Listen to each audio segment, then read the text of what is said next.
The following program, The Russ Belville Show, is intended for responsible adults only. We advocate to the repeal of marijuana prohibition for adults. We discuss the science, culture, and controversy about America's marijuana laws. We do not advocate any illegal activity and encourage all listeners to learn their state and federal marijuana laws. Opinions and claims made by guests and advertisers on The Russ Belville Show are their own, and The Russ Belville Show cannot be held legally responsible for their validity or reliability. Viewer discretion is advised. You take a seed, you plant it, you grow it, you dry it, you roll it, you smoke it. You take a seed, you plant it, you grow it, you dry it, you roll it, you smoke it, and it goes down smooth. Hey! Spanning the continent to bring you the truth about cannabis and marijuana law reform.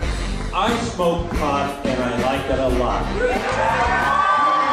From the promise of legalization. And I think that we think it can criminalize our marijuana laws. To the agony of prohibition.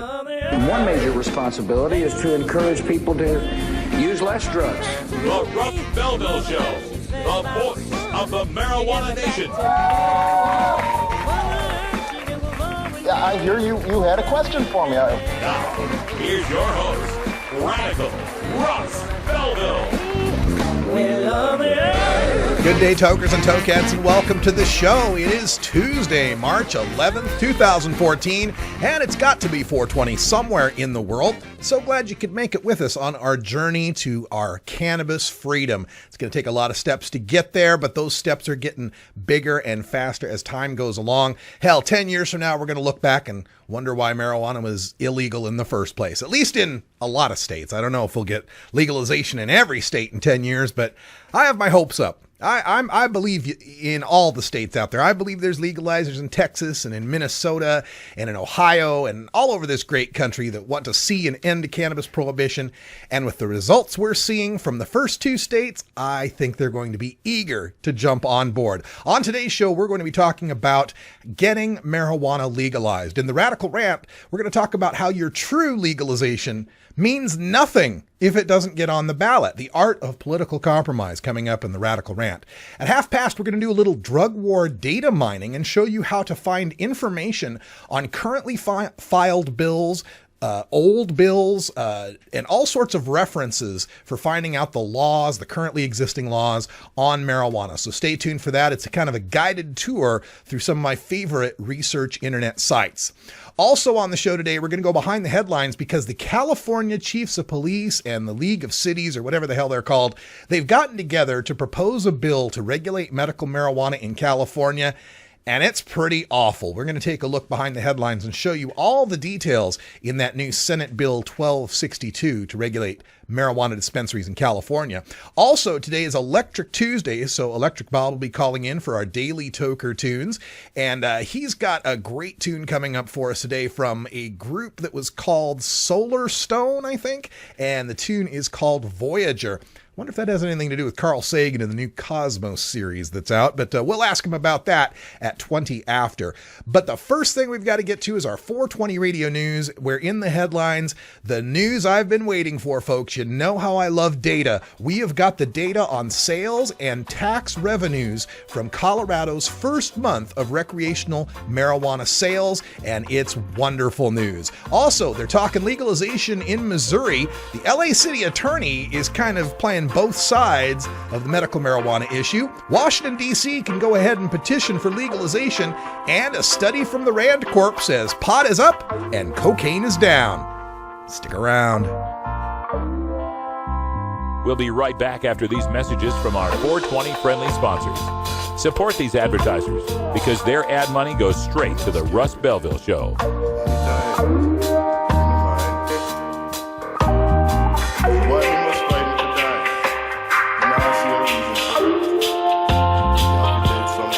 You're tuned into the Russ Belville Show, the voice of the marijuana nation.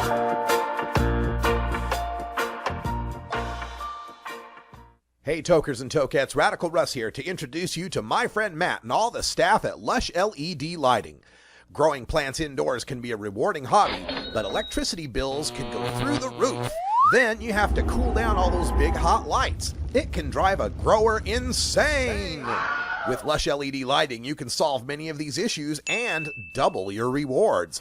If you thought LEDs were meet the tech of today, Matt and his scientists have developed the perfect light for flowering plants with far less cost and heat.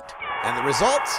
Let's just say I appear at a lot of events with the masters of indoor horticulture, and the harvests I saw from Lush LED lighting were big, tight, sticky, and very effective.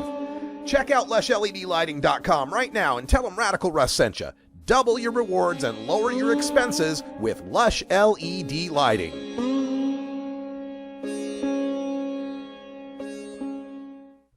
.420 Radio, fighting prohibition since 2012. I'm Radical Russ Belville, and I want to thank you for listening to 420 Radio. We couldn't survive without you and our sponsors, and I'd like you to check out one of our prime sponsors, the National Cannabis Coalition. I've been working with NCC since June of 2012, and I'm proud to be part of the team they have assembled. National Cannabis Coalition is building the partnerships with reformers, lawmakers, and industry we need to be successful.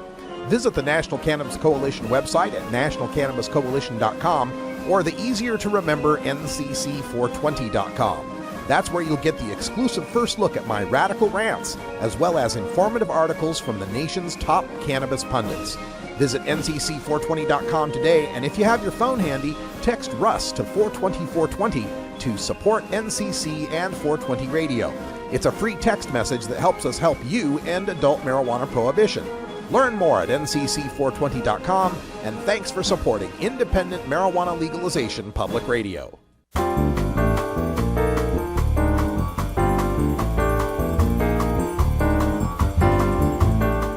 This is your 420 Radio News for Tuesday, March 11th, 2014. I'm Russ Belville. Colorado sold $14 million in recreational marijuana in the month of January, netting $2.1 million in tax revenue. In addition, medical marijuana still outsold recreational marijuana, generating $31 million in sales and netting $1.4 million in taxes. While initial sales figures may be higher than expected due to the rush of customers seeking the novelty of their first legal buy, the few stores that opened often restricted their recreational sales due to low supply. As more stores open and allow more sales and tax figures may rise. However, that may be offset by drops in price as more outlets enter market competition. Governor Hickenlooper's office estimates recreational sales will raise more than $35 million in taxes by the end of June. Any way you slice it, it's $45 million of marijuana not sold by criminals and $3.5 million in tax revenue with no appreciable increase in social costs. The Missouri House Crime Prevention and Public Safety Committee is considering a measure to legalize recreational marijuana. Representative Chris Kelly, a former judge, opposed legalization until he served on the bench. Quote, "I saw too many young people whose lives were ruined by using small amounts of marijuana," end quote, said Kelly. Legislators, wooed by today's news of $2.1 million in Colorado marijuana taxes in 1 month, heard estimates that Kelly's plan would generate $200 million in revenues per year starting in 2016. The proposal would legalize household possession of 8 plants, a pound of bud, 1 pound of edibles, 2.25 quarts of infused liquids, and 1 ounce of extracts. Medical use would also be addressed, marijuana convictions could be expunged, and licensed cultivators and dispensaries would operate with a 25% excise tax. The Republicans who run the committee weren't supportive of the legalization, but seemed open to the medical provisions of the bill. The Los Angeles city attorney claims to have shut down over 100 dispensaries under the recently passed Proposition D, which required the over 700 Los Angeles area dispensaries to comply with distance requirements from parks, schools, daycare facilities, and gave preference to the dispensaries that had registered under previous ordinances. However, despite the city attorney explaining, quote, "If they've opened for the first time since 2013, they can't be lawful under Proposition D," end quote, he also has no plans to stop the city finance department from issuing registrations to dispensaries for paying business taxes. According to their records, in the time they've shut down 100 dispensaries, 200 new ones have applied for tax registrations. though they aren't necessarily open and operating. Dispensary attorneys are crying foul, saying the city is sowing confusion and should only be issuing tax registrations to those dispensaries that actually qualify to operate legally under Proposition D. The Washington, D.C. Board of Elections has given the go-ahead for signature gatherers to collect petitions for marijuana legalization. Despite warnings from the city attorney general that such a measure would conflict with federal law, activists may now collect the over 25,000 signatures necessary to put the measure on the November ballot. The initiative, if passed, would legalize the possession of 2 ounces and cultivation of 3 plants for all adults 21 and older. Adults could transfer up to an ounce to each other for no remuneration, and the initiative sets no regulations for the sales of marijuana through storefronts. D.C. already voted to decriminalize possession of an ounce with just a $25 civil fine, and support in the district for outright legalization stands at 63% in the latest Washington Post poll. The initiative would be subject to the veto power of the U.S. Congress, which has final say over all operations in the federal district. A new study from Rand Corporation prepared for the White House shows a steady increase in marijuana users and spending over the 2000s.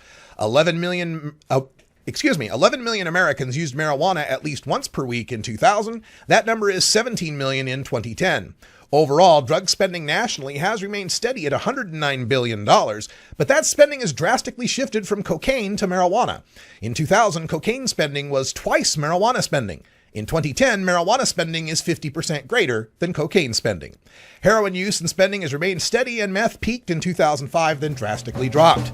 Despite the 6 million more pot smokers and twice the metric tons of marijuana consumed in the 2000s, the population of cocaine and meth users have declined, and heroin users have remained steady.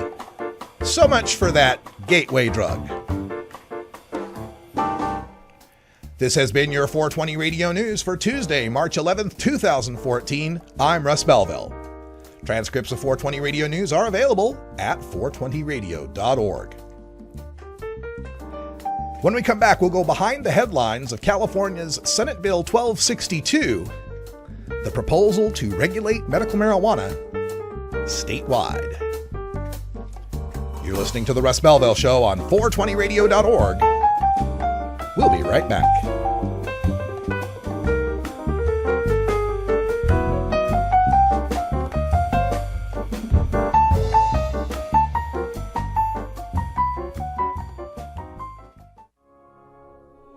The law offices of Omar Figueroa would like to remind you to stand up for your rights. Please do not give up your precious liberties. There's nothing wrong with standing up for our constitutional rights, and in fact, it's the best way to honor the Constitution that recognizes our natural rights. Treat law enforcement with respect and respect the Constitution by standing up for your rights. If you are detained or arrested, stand up for your rights by repeating, "I respectfully invoke all of my legal and constitutional rights. I do not consent to any search and seizure. I want to remain silent, and I want to speak with my attorney, Omar Figueroa."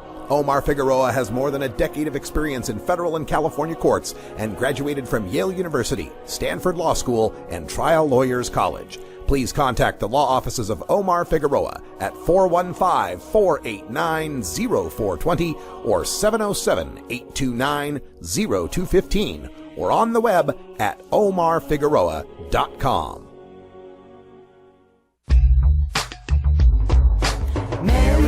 Marijuana, do you wanna? Mary, do you wanna? Tonight. As marijuana goes mainstream, you need to be armed with the facts. Nobody can teach you better than Dr. Mitch Earlywine, Ph.D. You may know Dr. Mitch from his column in High Times magazine or his weekly appearance on The Russ Belville Show. Dr. Mitch is also the author of some of the best books on marijuana science, culture, history, and health, including Understanding Marijuana, Parents' Guide to Marijuana, Pot Politics, and more. Visit Amazon.com and search for Mitch Earlywine, that's EARLEYWINE, and order your books today. You can also contact Dr. Mitch by email at 420research@gmail.com.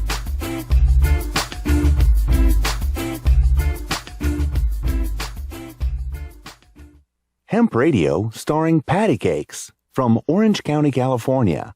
Wednesdays at 1 p.m. Pacific on 420radio.org. Welcome back, everybody. Quarter after the hour, and behind the headlines today, California cops and cities have submitted medical marijuana regulations you probably won't like. This is introduced by Senator Lou Correa. I'm not exactly sure of the pronunciation. SB 1262, and it's a set of regulations for the medical marijuana industry that are sponsored by, and in California lingo, that means written by, the California Police Chiefs Association and the League of California Cities, the two groups that have vigorously fought any efforts to regulate medical marijuana in the past. But with the rising tide of people's support for medical and support for legalization, they're kind of in a bind, and they think that if they don't do something, eventually we are going to. Covina Police Chief Kim Rainey, who's the president of the association, said, quote, "Over 90% of the chiefs felt that regardless of how you felt about the marijuana issue itself, there needed to be a responsible public safety approach to this," end quote. Okay, so you want to hear their responsible public safety approach to medical marijuana. Here are some of the points I found in the SB 1262. Any city or county can outright ban medical marijuana dispensaries. Of course, that's already established by the decisions of Riverside versus Inland Empire and County of LA versus Hill. They just re-emphasize that in the legislation. Number 2, a doctor must have a bona fide relationship with the patient in order to write a medical marijuana recommendation. That's the idea of, getting rid of doc in a tent, where you just meet the guy for the first time and you're getting your rec. Number 3, a recommendation must instruct the patient on how much marijuana to use, what type of marijuana to use by its THC and CBD levels, and whether it should be smoked, vaped, drank, or eaten. And the physician also must explain why a particular strain was chosen for the patient. Okay, so this will be fun because we don't have that data. Nobody really knows. This is kind of, that's why the freedom to choose different strains and experiment, let patients figure out what works for them is why this is so important. We're talking about something that has different effects on different patients at different times, sometimes different effects on the same patient, so there's a lot of experimentation that's needed here. There's no way a physician could particularly pinpoint upon, there's just the data's not there. All right, here's another point. Under no circumstances shall a physician recommend butane hash oil. Basically, this would eliminate BHO in California. The physician must explain the side effects of marijuana, and if recommending smoking marijuana, the physician must explain why that was chosen over other methods, and must explain the health risks of smoking. The bill would, if the patient is a minor, the physician must also explain why using marijuana justifies the, quote, possible neurological damage that could be caused, end quote. The recommendation must also be approved by a pediatrician, second opinion, and the recommendation can only be for high CBD, non-smoked forms of marijuana. SB 1262 also would have physicians being forced to report how many recommendations they make to the California Medical Board, and any physician who writes more than 100 shall be audited by the California Medical Board. The Medical Board will also adopt a certification procedure for medical marijuana doctors that includes training in combating substance abuse. So presumably, if you don't go and get your medical marijuana doctor registration, you wouldn't be able to recommend it. I can't speak for sure on that, but that's what it seems like to me. Oh, and any doctor that breaks these rules would be subject to a $5,000 fine. I presume that would be per incident. The state will develop standards for quality testing on medical marijuana, including a ban on all non-organic pesticides. I can live with that one. That's not so bad. Licensed dispensaries and cultivation sites will be created with mandatory security measures, including video recorded evidence of weighed, inventoried marijuana at the cultivation site that must be re-weighed, re-inventoried, and re-video recorded at the dispensary within 8 hours of its arrival. Okay. Number 12 here, county health department inspectors can enter the dispensary or cultivation site during business hours and, quote, other reasonable times, end quote, to inspect, cite, sample, photograph, and seize records to ensure compliance. And of course, any violation of the dispensary and cultivation site rules is subject to a $35,000 fine per violation. Okay, well, of course, advocates would prefer the bill that Tom Amiano and Senator Steinberg and Leno had. But Lynn Lyman, California director for the Drug Policy Alliance, says her group is, quote, very encouraged by law enforcement coming to the table with their proposals, and we think we can all work together and come up with some model legislation in the state, end quote. I'll have that posted at High Times probably tomorrow if you want to read up on that, and I'll give you the links to the bill text. You can read it for yourself. Look it up. Oh, have you ever met that funny reefer man? A reefer man. Have you ever met that funny reefer man? A reefer man. If he said he swam to China, he would sell you South Carolina. Then you know you're talking to that reefer man.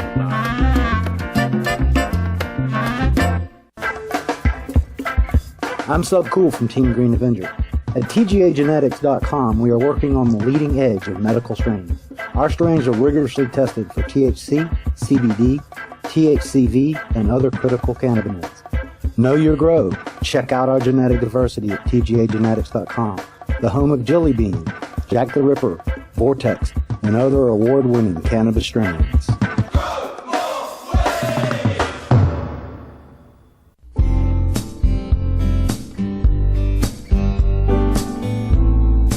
Support the Russ Belville Show. Text the word Russ to 420-420 and connect with the National Cannabis Coalition. You can also send $10 to the Russ Belville Show right from your smartphone. That's Russ to 420-420. You're listening to Radical Russ on the Russ Belville Show. I'll say little red carpet, darling, your much too fast.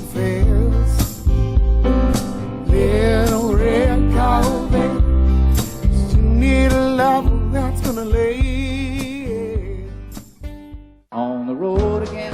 Hi, this is Willie Nelson. Friends, it's time we legalize the responsible use of marijuana and stop treating marijuana smokers like criminals. We're destroying the lives and careers of hundreds of thousands of good, hard-working Americans every year in this country for no good reason. There's absolutely nothing wrong with smoking pot. For more information on how you can help legalize marijuana, please contact NORML at NORML.org.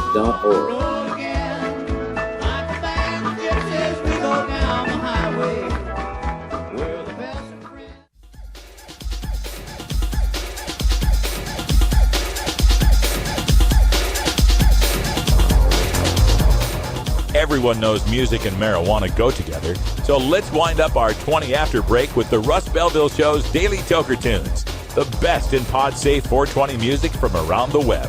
Today is Electric Tuesday, featuring the latest in electronic dance music and other cutting-edge genres. Now, sit back and enjoy your Daily Toker Tune. All right, welcome back, everybody. And for today's Daily Toker Tune on Electric Tuesday, we've got a group called Solar Stone, and the song is called Voyager. I know nothing about the group or the song, and we don't have Electric Bob on the phone right now. So I'm going to take this time to remind you all to make sure to check your local listings for CNN. Tonight, Sanjay Gupta debuts his new documentary, Weed 2, Cannabis Madness.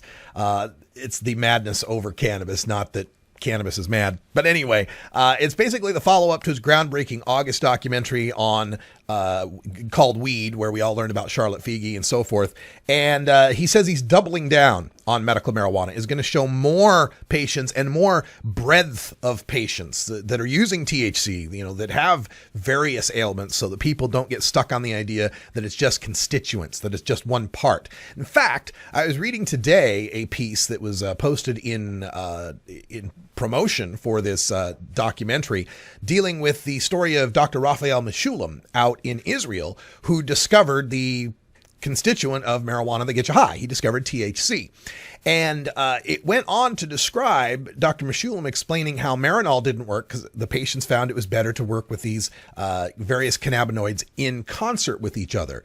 They call it the entourage effect in this article. You can look it up on CNN The Entourage Effect, I think it was called. But anyway, this is boding very well for our movement, of course, as more education gets out there, and from a trusted source like Dr. Sanjay Gupta, we are going to see ripples from this for the next few months. I guarantee it. Check it out. It's on tonight here locally in West Coast time zone. It's 7 p.m. That's coming on CNN on cable. Check your listings out there for when it'll be debuting. I'm sure it'll be repeating as well. All right, let's get to our Electric Tuesday music. And when we come back, we'll have a little bit of drug war data mining. Stick around.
Solar flares in an atmosphere that's constantly changing and explosive.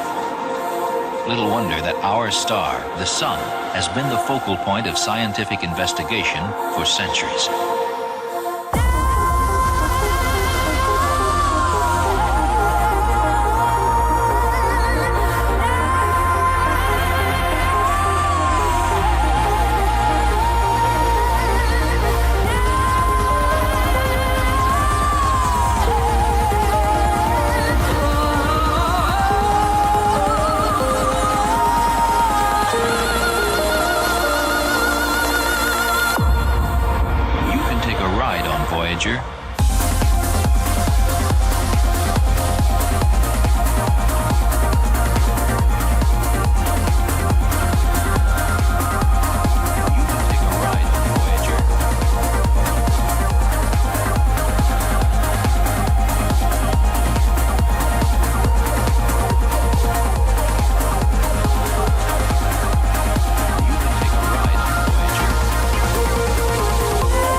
Support the Russ Belville Show. Text the word Russ to 420-420 and connect with the National Cannabis Coalition.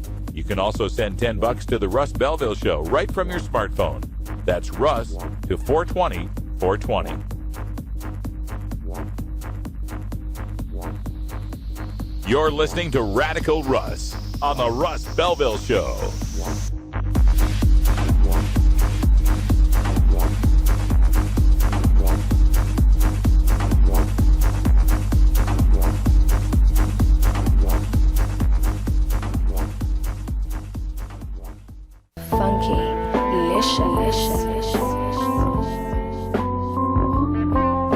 yeah. That's right. Grooving. Keeping it mellow here at the Funky Roller Ring. So join me, Big Daddy, every Thursday night. The doors open at 11 Eastern, 8 Pacific, baby. Oh, yeah. Yeah. Groove on. Groove on.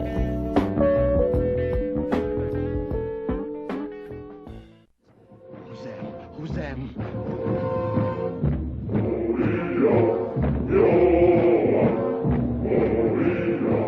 Making the case for marijuana legalization has never been easier. Thanks to your tax dollars, state and local governments have compiled massive databases of studies, polls, and surveys that prove legalization beats prohibition. And they're all just a mouse click away. Join us now for another lesson in drug war data mining. Welcome back, everybody. 30 past the hour. And for today's drug war data mining, we're going to be taking a look at references for laws. And that has to do a lot with what we were talking about earlier, California Senate Bill 1262, trying to make a law. And how did I get all that information? How do I know what's in that bill? I'll show you how to find that kind of stuff. Also, coming up in the Radical Rant, we're going to talk about initiatives and getting them on the ballot. And it might be good if you're going to try to get something on the ballot to take a look at the history of initiatives and find what has worked and what hasn't worked. And what sort of references do we have for that information?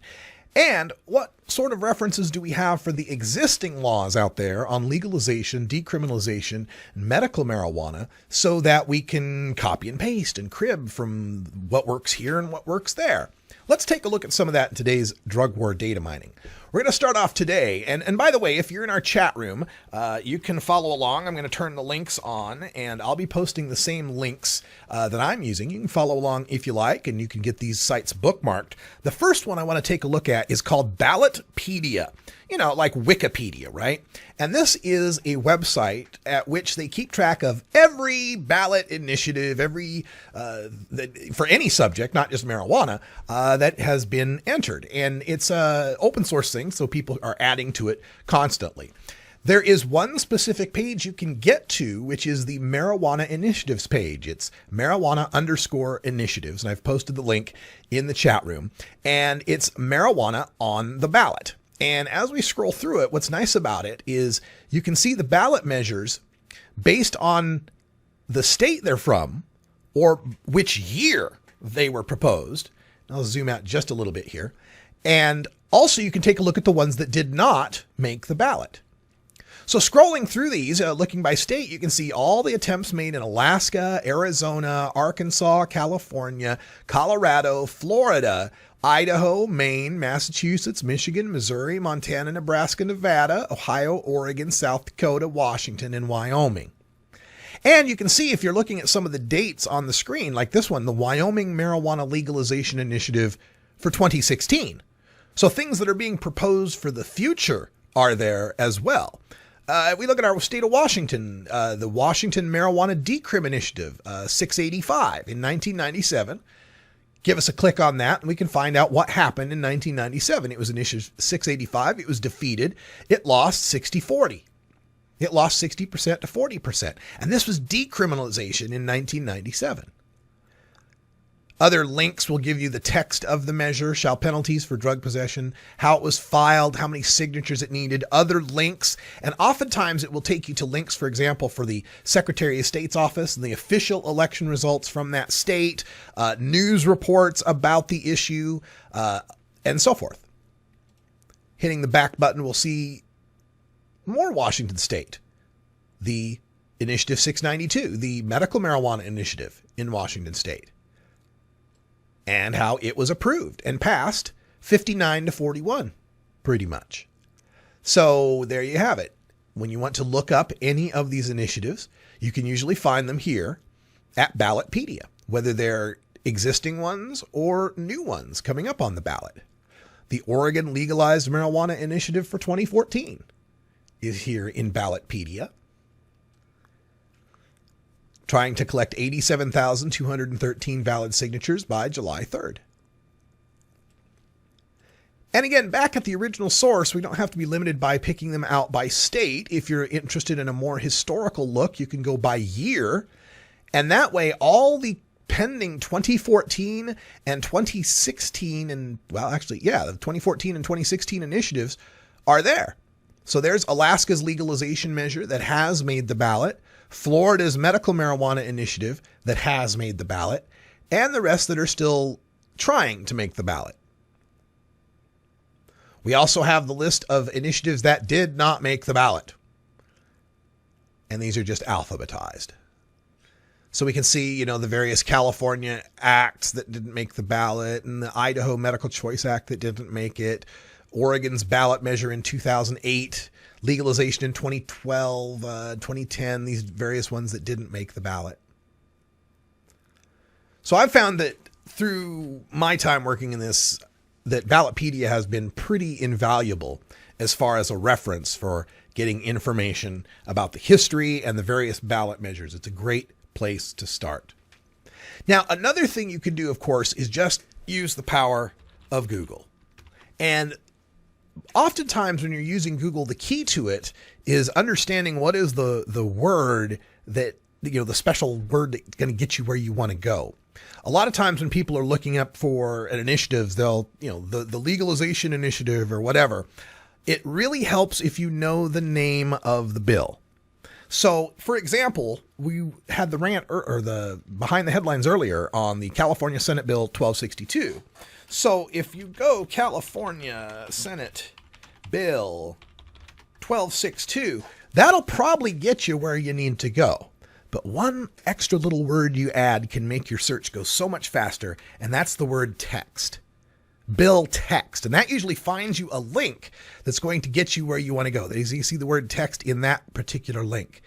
First thing that comes up, Senate Bill 1262, and there I am looking at the law that is being proposed by the cops, the police, the police chiefs, and the League of Cities, or whatever the hell it's called. And this can be done for lots of bills, but again, you have to really know what the bill is, what the bill's number is. What if you don't know? Well, just about any state is going to have a .gov website, and it's probably going to be their state abbreviation. Like in California, it's ca.gov.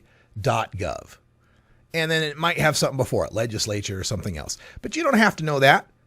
Just give your state abbreviation and the .gov part a shot. For example, I'm going to try ga.gov. Let's see if we can find anything on that medical marijuana bill in Georgia. ga.gov. Now you'll notice how it kind of redirected. It said, oh, well, that's georgia.gov. You'll see that happen in lots of states. Lots of states are smart enough to know that people are going to try the two letters, and then it's going to send them back to the site that they really want you at. Then you got to try to find out, where it is. All right, elected officials? Maybe I could try that. Is there anything here about laws? And this is where people get kind of scared sometimes, especially if they're, not too adept at surfing the internet and looking around all these different things. But usually on these websites, there's going to be something that's a search, and it's going to have like a magnifying glass or the word search next to it. It's usually a white box. It's good web designers usually put it toward the top or toward the right-hand side, and all you got to do is just try to find information there. Now, rather than trying to find the exact bill, I might start by trying to find the legislature. So let's just try legislature. And a link comes up below that saying the Georgia General Assembly. But I went and pressed enter too quickly. So let's try that again. Legislature. We'll go back. And when I typed in legislature there's that Georgia General Assembly. That's going to give me, the website, legis.ga.gov. So sometimes it takes some clicking, but generally you can find your state's legislature. Here's one that has a search trying to find for a bill, but again, you don't know the bill number, so try this advanced search. Okay, we're at our regular session for all members, all committees. Lots of stuff sitting around here, but On these advanced search sites, oftentimes it's a kind of, just fill in what you want in one or two boxes. You don't have to worry about all of them, right? What are we looking for? Well, we're looking for marijuana. So let's not worry about who the member is or what committee it is or what code or what bill or any numbers. We'll just put marijuana. See what happens. Give that a search. And it's going blazingly fast. Here we go. Here's a uniform civil forfeiture procedure, controlled substances for drug-free zones, law enforcement reproduction of arrest, juvenile proceedings, etc. Crimes. Aha! Medical cannabis, continuing research into benefits to treat certain conditions. House Bill 885. And before you know it, you're there at the bill. You'll have links to open up the bill to read more about it. Finally, for drug war data mining today, we'll take a look at another site, and this is one that I found very valuable, particularly in the study of medical marijuana laws and their limits and their provisions. Sometimes some person will ask, hey, is my card valid in whatever state, Michigan or Arizona or whatever? Here's a site where you can answer those kind of questions fairly quickly. It's called medicalmarijuana.procon.org. And I'll post that in the chat room as well, medicalmarijuana.procon.org. And this is an independent site that has tried to catalog both the pro and con, and they'll have sites for that, pros and cons, and did you know, and historical timeline. But I've found on the right sidebar, very useful right here, 20 legal medical marijuana states and DC, and right below it, 15 states with pending legislation to legalize medical marijuana. So if you check the 20 states, you'll have a summary chart. You'll have details giving you, here's all the states, the year, what proposition it was or what House bill it was, what the costs are to register, what your plant and usable marijuana limits are. Do you accept other states' registry ID cards? Arizona, Delaware, oops, went too fast, sorry. Arizona, Delaware, Nevada, New Hampshire, and Rhode Island are the states that will take cards from any other state. And as you scroll down, there's more detail on every single state. So there's an Alaska set, there's an Arizona set, and links to the original ballot propositions, links to their qualifying patient frequently asked questions. On the other link, 15 states with pending legislation to legalize medical marijuana, shows us links to all of them. Florida, Georgia, Kansas, Kentucky, Maryland, Minnesota, Mississippi, Missouri, New York, Ohio, Pennsylvania, Tennessee, Utah, West Virginia, Wisconsin. Pretty amazing when you think of it that way. We've got 15 states now, a lot of them in the South, and here's links to their different ballot initiatives to legalize medical marijuana. So there you have it, folks. That's our drug war data mining for today. I hope you got a lot of good references and links and information out of those sites. Remember, this is stored in our archives at 420radio.org. Just look for the link in the menu there for the archives, and you'll be able to find all the saved shows. You can also find them on YouTube at the Radical Russ channel. And just remember, it starts at 1:30, so just fast forward to 30 after. All right, folks, stick around. We'll have time for a radical rant. Your true legalization don't mean diddly if you don't get on the ballot. Be right back.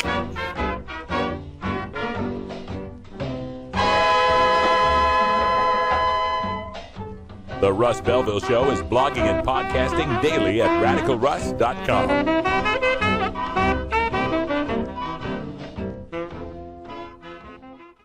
Ever wonder how often to change your bong water? The most effective method for baking pot brownies? The best destinations for a ganja getaway? How to hide herb in your car? Whether to grow your own? How precisely to legalize it? Or how something as wonderful as marijuana ever got to be illegal in the first place? Finally, you can find all these answers and much more in the official High Times Pot Smoker's Handbook, featuring 420 things to do when you're stoned.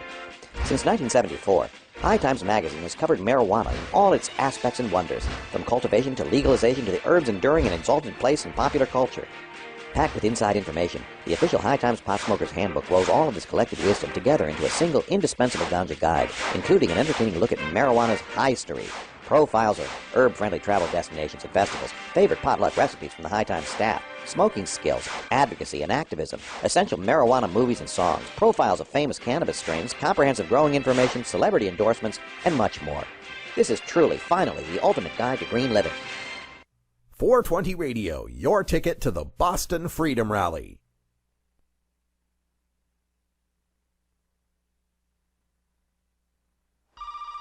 Damn.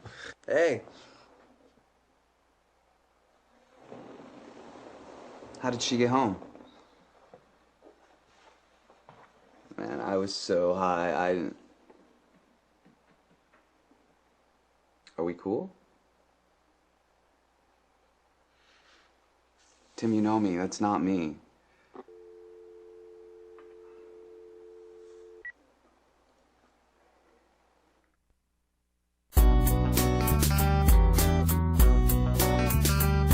Look, when I was a kid, I inhaled frequently. That was the point. Remember, Mr. President, you once were just one bust away from being Barry the drug criminal. Life ain't a box of chocolates gum. That's why people smoke weed and take bumps and drink way too damn much and get drunk and do it all over. You want answers? I'm as mad as hell, and I'm not going to take this anymore. You want answers? You have offended my family. I think I'm entitled. You want answers? I want the truth. And you have offended a Shaolin temple. You can't handle the truth. Surely you can't be serious. I am serious. And don't call me Shirley. Radical rant. Your true legalization don't mean a thing if it ain't on the ballot. Last night, I was up quite late. In fact, it was like till 4 in the morning, I believe. Engaged in a 140 character at a time discussion over Twitter with the account of CCHI 2014. That would be the California Cannabis Hemp Initiative, the otherwise known as the Jack Herer Initiative. And they were very, very upset with me. Very upset with me. And I can't remember what was the original quote point they were upset about. Let's see if I can find it here in the list. Oh, yes.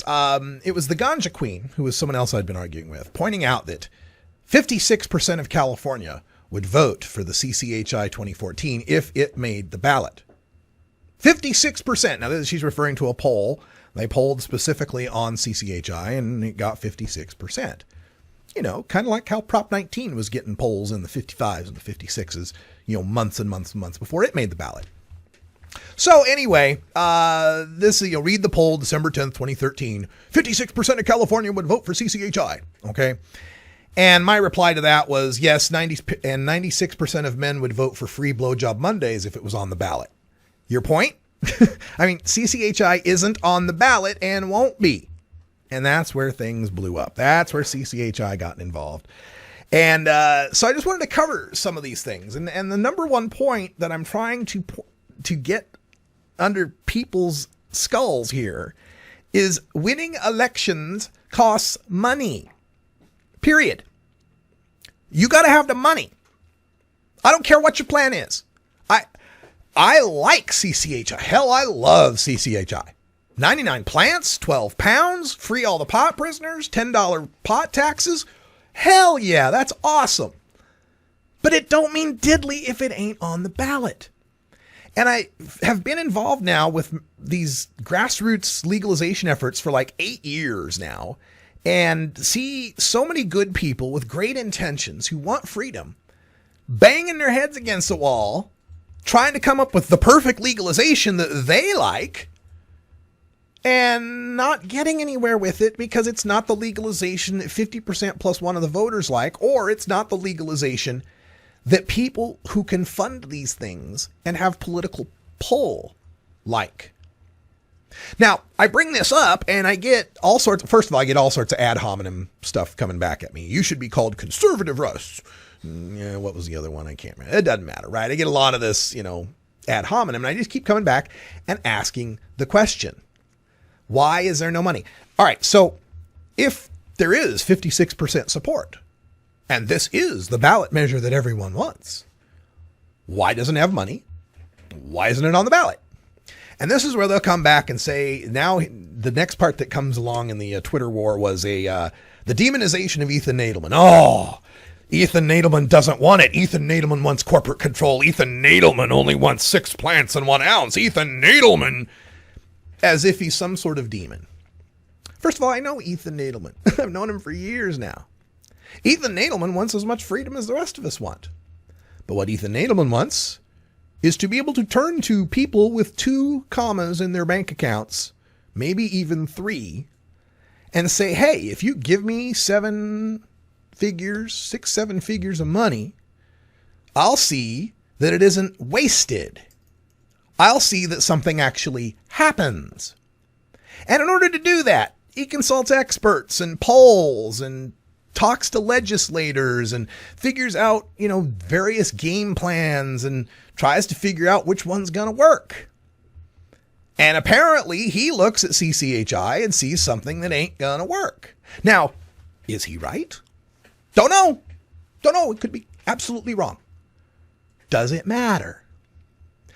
In this real world, you need money. You need people like an Ethan Nadelmann or a Rob Campia, or every marijuana initiative that has passed, has made the ballot and passed. Every one of them has been funded by a corporate billionaire.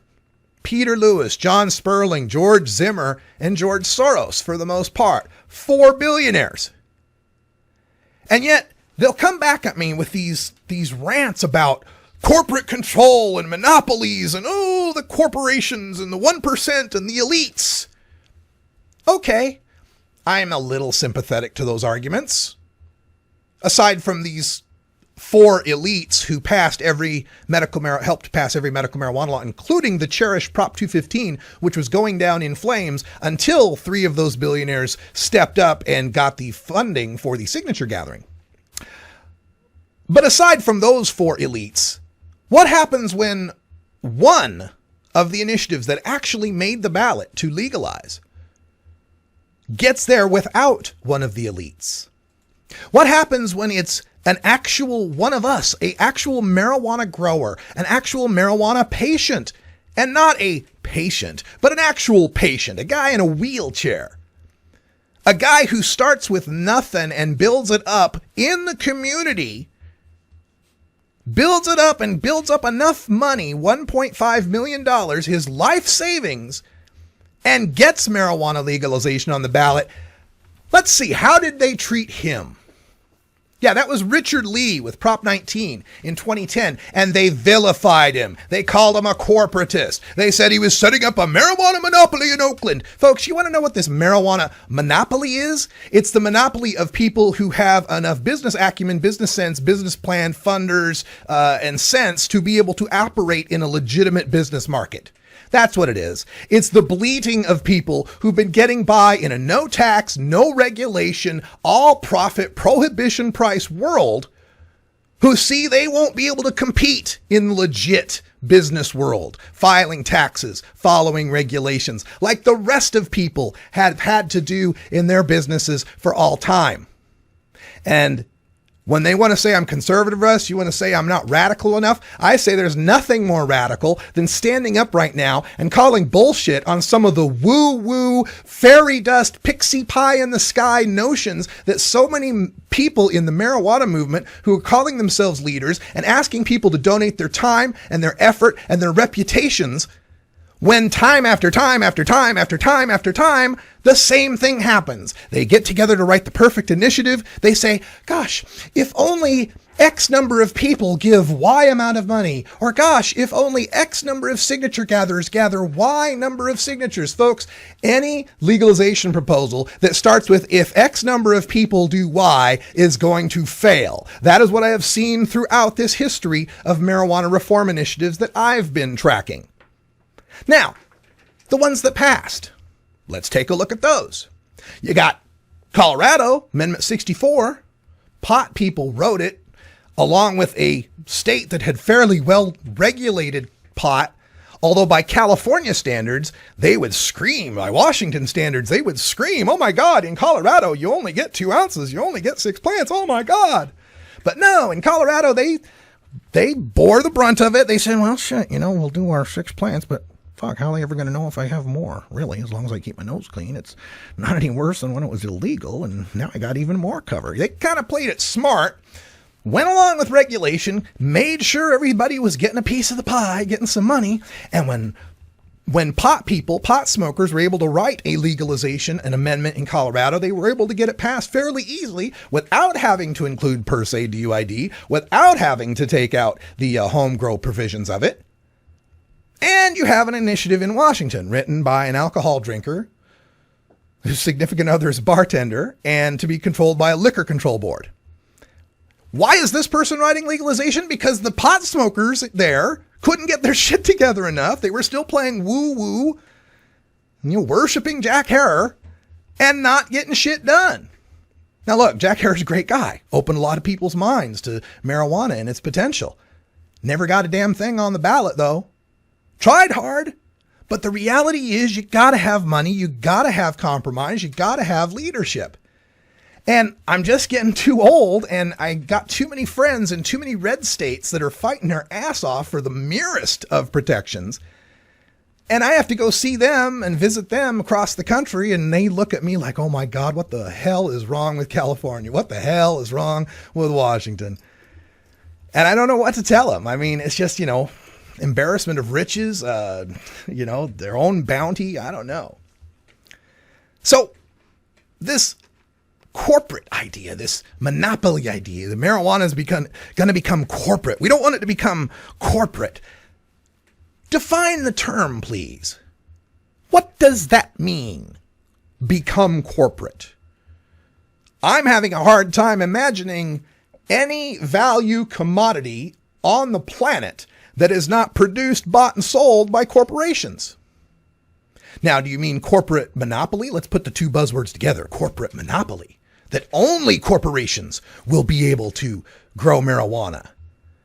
Right. Like now, how governments can ban us from growing pot, and it's impossible for us to do so. The corporation's no more evil than the government. In fact, less evil, because the corporation doesn't want to put you in prison. Doesn't want to take your liberty, doesn't want to ruin your life, just wants to make a buck. And I firmly believe that weed, being what it is, a weed, will be damn hard to corporatize. Now, it's not to say there won't be corporations making money on weed. Of course there will. A lot of us are going to like the convenience of buying a prepackaged set of joints or whatever. We're going to love it. We're going to like that. But plenty of people are still going to grow their own. And they may grow it clandestinely, just like they do now. So what's the difference to you? If you're an illegal grower right now growing for yourself, what's the difference to you? Now, if you're an illegal grower growing for yourself and growing enough to sell on the side, make more money, yeah, now we have a problem. But again, how's that going to get any worse? Well, because your prices are going to drop, isn't it? That's really got to be the only fear. It's not like your risk is going up. You still have the same risk of getting busted, right? Of course, maybe it's less of a risk because instead of getting busted growing and selling a contraband item, you're just busted for growing and selling without a license. Perhaps it's not as bad. So it's not as if your risk went up any. The only complaint I can see here from the person who's growing illegally now is that it will cut into your profits. And sorry, your profits aren't worth people going to prison. I'm sorry, mostly Black and Latino people going to prison. The other point is this crowing over this 56% poll. Oh, we polled CCHI and it got 56% statewide. Great. Fantastic. So it should have been easy to raise money for it, right? 56% in one poll is 56% in one poll. I can show you a lot of above 50% and even reaching 60% polls for Prop 19 that plummeted as soon as attack ads came out. And can you imagine the attack ads you could use against CCHI? That's some of the thinking that goes into these initiatives. All right, that's all the time I got for now, but hey, if you disagree, give me a call. That's what we're here for. We're talking about marijuana, and all points of view are welcome. It's 971-533-7111. For Brian the Red, I'm Radical Russ. Thanks for joining us, and until next time, take care of each other, tokers.